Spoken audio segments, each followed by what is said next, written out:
देखो सर ने एक वीडियो अपलोड की थी कि किस तरह इंडियन गेमर्स जो है इंडियन गेम प्ले अपलोड करने वाले यूट्यूबर्स जो है वो या फिर ओवरऑल गेमर्स जो है वो सभी के सभी एक कंफर्ट जोन में अटक गए हैं। और ये वीडियो मैंने कुछ देर पहले शायद कुछ देर पहले ही अपलोड की है उसने। मैं वीडियो डाल सकता था अभी, लेकिन मेरे पास इतना टाइम नहीं है कि मैं एडिट करूँ। लेकिन जब मैंने वो वीडियो देखी तो मैं बहुत ज़्यादा रिलेट कर पाया उस चीज़ से, मतलब उस हर एक बात से जो जैसर ने कही थी। वेल जैसर एक, मैं नाम ठीक से ले रहा हूँ या नहीं मुझे नहीं पता, उसका नाम मैं लिख दूंगा या कहीं पे, जैसर जैसर। इवन परसों मैं स्ट्रीम देख रहा था, कोई लड़की उसे जैसा कह रही थी, ऐसा कुछ अजीब सा नाम। तो मुझे नहीं पता इस इंसान का नाम एक्चुअली क्या है, मैं कहूँगा जैसर। मैं ठीक से बोल नहीं पा रहा हूँ तो प्लीज़ माफ़ कर दो। बट उसने जो बातें कही थी कि इंडियन गेमर्स अब एक कंफर्ट जोन में अटक चुके हैं, वो बहुत ही ज़्यादा एक्यूरेट बात है। या फिर तुम देख सकते हो, तुम खुद बाहर निकल करके देख सकते हो कि यार इंडिया में कोई नई गेम लॉन्च हो रही है या फिर कोई ऐसी गेम जो आउट ऑफ द बॉक्स हो, आउट ऑफ द वही पॉपुलर मेन स्ट्रीम गेम्स से कुछ बाहर की कोई गेम हो जो कि एज अ गेम काफ़ी अच्छी है, बट फिर भी उसे अप्रिशिएट नहीं किया जाता है, पर इवन उसे खेला तक नहीं जाता, या फिर इवन लोगों को नाम तक नहीं पता होते उस गेम के। मेरा एक दोस्त है जो अभी यूट्यूब चैनल स्टार्ट कर रहा है गेमिंग का, उसने किया है बहुत महीने हो गए, कुछ 7-8 महीने। और जब वो स्टार्ट कर रहा था तो मुझे बता रहा था कि मैं स्टार्ट कर रहा हूँ, तो हर समय मुझसे पूछता रहता है कि क्या करूँ चैनल का। तो वो जब उसने मुझे कंटेंट दिखाया तो वो कहा कि मैं फोर्टनाइट करता हूँ, वो फोर्टनाइट का कंटेंट अपलोड करता है। तो वो मुझसे हमेशा ये बात करता रहता था कि यार इंडिया में ऐसा क्यों है कि लोग ये देखते ही नहीं है। मतलब या तो लोग पबजी या फिर फ्री फायर जैसी गेम्स देखते रहते हैं, या फिर अगर पीसी गेम्स की बात भी करो तुम तो ज़्यादा से ज़्यादा लोगों को बेसिक गेम्स बताऊंगी, पुराने ज़माने की nostalgic games, voice city, IGI ऐसी कोई गेम्स, या सीधा अभी की पॉपुलर गेम्स बताऊंगी। सिर्फ इसलिए क्योंकि सोशल मीडिया पे उन्होंने वो गेम्स देखी थी, जैसे कि ब्लैक मिथ वूकॉन्ग हो या फिर गॉड ऑफ वॉर जैसी गेम्स हो जो जो ट्रेंडिंग में आती रहती है, मीम्स में भी आती रहती है। नॉर्मली बहुत ज़्यादा मेन स्ट्रीम गेम्स सिर्फ नाम से पता है लोगों को, और इवन बहुत सारे लोगों को उसका नाम तक नहीं पता। मैं एक्सप्लोर करने निकल पड़ा था गेमिंग को जब से शायद 2023-24 की बात थी, और मेरे पास विंडोज़ 7 का एक पुराना पीसी था। तो मैंने उसमें डेविल मे क्राई 3 खेली थी। और डेविल मे क्राई इस गेम के बारे में मुझे तब पता चला था जब मैंने मीम देखा था, कोई यूट्यूब पे कोई वीडियो देखी थी, वो भी किसी फॉरेनर ने ही अपलोड की थी। उसे देखकर मुझे क्यूरियोसिटी हुई कि यार चलो इस गेम को खेलते हैं, और फिर मैंने डेविल मे क्राई 3 खेलना स्टार्ट कर दिया, और वो इतनी अच्छी लगी मुझे कि यार मैंने वो कंप्लीट भी कर दी उस समय। ये मेरे लिए भी ये बहुत नई बात थी कि उस समय मैंने एक ऐसी गेम खेली थी जो जिसे तुम कीबोर्ड एंड माउस के साथ नहीं खेल सकते। तुम अगर उस गेम को पीसी में खेलोगे, डेविल मे क्राई 3, तुम सिर्फ कीबोर्ड को यूज़ करोगे या फिर तुम्हें गेम पैड यूज़ करना पड़ेगा। ये मुझे तब पता चला जब मैं खुद खेलने लग गया उस गेम को। और सबसे गंदी बात यह है कि इंडिया में अगर तुम देखो तो लोग उन्हें वर्चुअल चीज़ें खरीदना ये अपने आप में पता नहीं शायद उन्हें अजीब लगता है।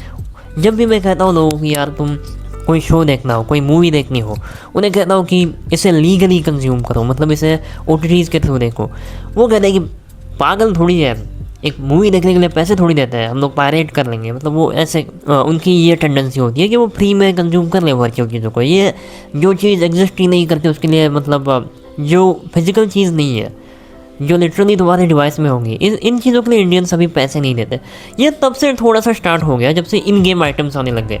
मतलब जब पबजी फ्री फायर जैसी गेम्स थी और उसमें कपड़े वगैरह आने लग गए गेम में, और उसमें ये एक माइंडसेट बन गया लोगों का कि यार जिसके पास कपड़े होंगे, स्किन्स होंगे, वो लोग गेम में अच्छे माने जाएंगे, उनकी इज्जत की जाएगी।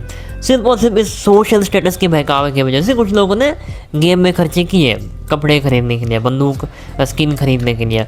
बट ये लोग इसलिए नहीं खरीदते थे क्योंकि यार उन्हें एक्चुअली उस गेम को एंजॉय करना था, किसी फीचर को एक्सेस करना था, इसलिए नहीं करते वो लोग उसे भी वो बस दिखावा करने के लिए करेंगे कि मेरे पास ये स्किन है, ये कपड़े हैं, इसलिए ज़्यादा से ज़्यादा इन गेम परचेस होंगे।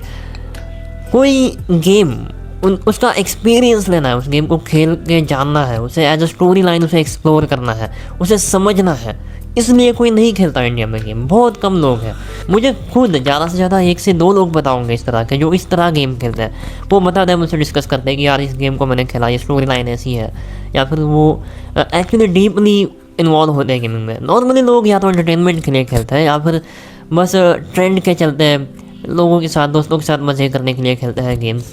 घटिया बात ये लगती है मुझे कि जब पबजी या फिर फ्री फायर जैसी गेम्स में लोग इतना टाइम दे सकते हैं, वो लोग ऐसा नहीं कि वो टाइम नहीं दे सकते अगर उनके पास डिवाइसेस नहीं है। आजकल लोग लिटरली BGMI के लिए डिवाइसेस खरीद रहे हैं।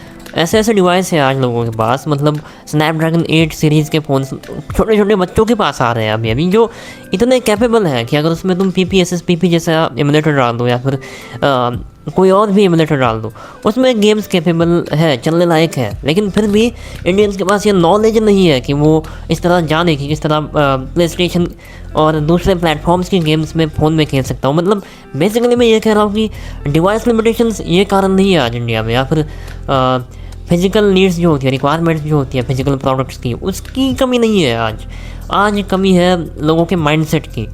लोग एक कंफर्ट जोन में, मतलब एक स्टक हो चुके हैं एक बंदिस्त माइंडसेट में, एक क्लोज्ड इन्वायरमेंट में, कि बस यही एक बॉक्स है जिनमें कुछ पर्टिकुलर टाइटल्स है जिन्हें लोग खेलते हैं, उन्हीं गेम्स को खेलते हैं। गिने चुने प्लेयर्स को अगर तुम एक्सेप्शंस को निकाल दो बाहर, तो मेन स्ट्रीम जो गेमर्स हैं उन्हें कोई फ़र्क नहीं पड़ता इस तरह गेम्स को एज एन एक्सपीरियंस किसी गेम को खेलना। गेमिंग अगर तुम कहोगे तो लोगों के मन में यही आता है कि यार कोई पबजी या फिर फ्री फायर खेलने वाला बंदा होगा, मॉर्टल होगा, डायनामो होगा, या फिर कोई ई स्पोर्ट प्लेयर होगा।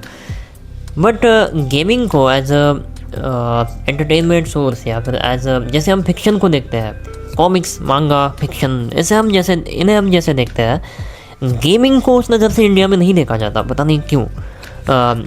और अगर तुम ट्राई करोगे ये चीज़, तुम कोई गेम स्टोरी लाइन के लिए खेलोगे, तो मैं लिटरली कह रहा हूँ बहुत मज़ा आएगा अगर तुम इस बॉक्स से बाहर निकलो। आजकल की जो मल्टीप्लेयर गेम्स है, नॉर्मली इंडिया में बहुत ज़्यादा पॉपुलर वही गेम्स है, मल्टीप्लेयर गेम्स, जहाँ पे दोस्तों के साथ मिलकर लोग खेल सकते हैं। इंडियन लोग बहुत ज़्यादा सोशल टाइप के लोग हैं, वो ऐसे है कि गेम में भी उन्हें ये करना है कि मैं इस इंसान को ये दिखा सकूँ। यहाँ पे भी लोग आज दिखावा ज़्यादा से ज़्यादा करेंगे। वो BGMI में भी अपने केडी को शो करेंगे दुनिया को, वो अपने टीयर को शो करेंगे मतलब फ्री फायर में भी वो यही करेंगे। मुझे पर्सनली PUBG मोबाइल जब गेम आई थी, मुझे इसलिए वो अच्छी लगी क्योंकि उसमें एक्सप्लोर करना, वो मैप घूमना, वो ज़्यादा अच्छा लगता था मुझे उस समय। लेकिन मैं भी इस लूप से निकल चुका हूँ कि उस समय मुझे भी ऐसा फील होता था कि यार मेरे पास ये स्किन होगी तो ये बहुत बड़ी बात होगी, या फिर दोस्तों को दिखाने के लिए, शो ऑफ करने के लिए स्किन्स खरीदो और उसी गेम को वापस खेलते रहो, ज़िंदगी भर एक ही गेम में अटके रहो।